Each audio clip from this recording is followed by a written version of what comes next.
आज सच्चाई का जमाना नहीं रहा।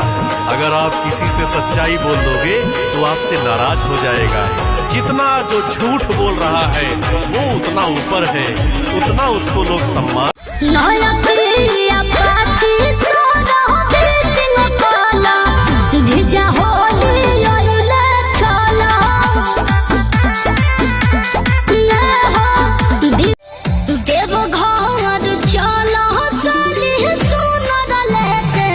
जीजू